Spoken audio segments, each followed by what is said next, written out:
All right, serious question here.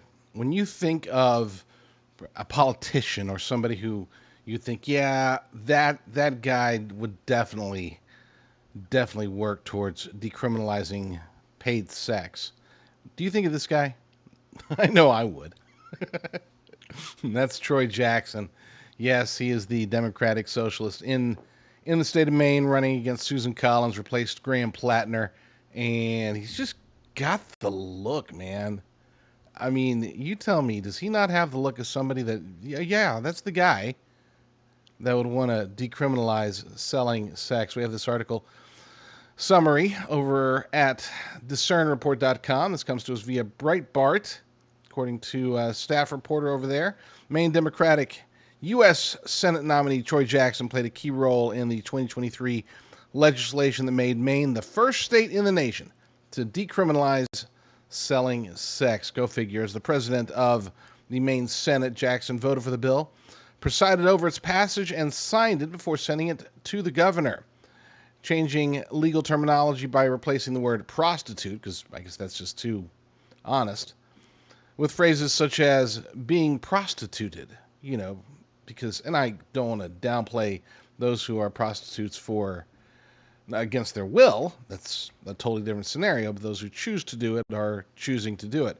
The measure drew opposition from both the Erotic Laborers Alliance of New England, which argued it did not go far enough, as well as the Maine State Police, who cited staffing shortages and rising public safety demands, including drug overdoses and homicides. At the time, Maine faced a housing shortage requiring 84,000 new units by 2030, record homelessness of 3,726 people, the highest child food insecurity rate in New England, and its deadliest year for drug overdoses.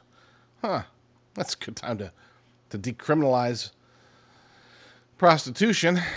Yeah. RNC spokesperson Kristen Shianki, I think that's how you pronounce it, criticized Jackson as a career politician, which he is, who ignored Maine families' problems, which he does, while advancing far left policies out of step with the state's values, which he definitely does and wants to continue to do in the U.S. Senate.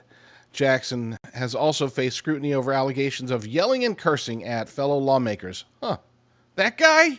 Wait a second. That guy? No way. No way. A 1988 assault charge, his longtime relationship with second cousin Lana Pelletier, and delayed financial disclosures and tax payments. Okay, well, that's just a politician. The article presents the sex work vote as a part of a broader record of prioritizing progressive legislation amid persistent social and economic challenges in Maine. And again, you can read that summary over at discernreport.com. You can read the entire article linked at discernreport.com. Over at Breitbart, which is quickly becoming, it used to be one of my favorite places. Got a little milquetoast, little sort of corporate for a while there, but they've been coming back with a vengeance, really, ever since President Trump started running. I think that they sort of toned it down.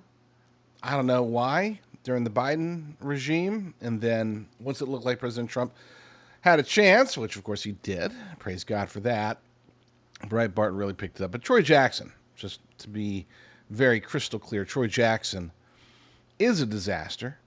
It's unfortunate that there are so many disasters running on the Democrat side.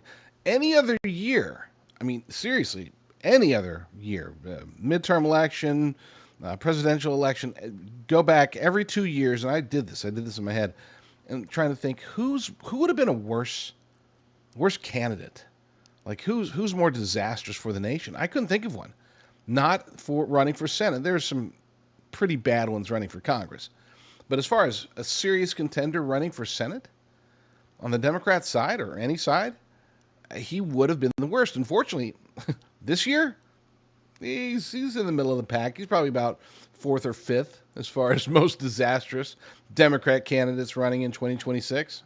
Well, that's an interesting point. What are you, a monk?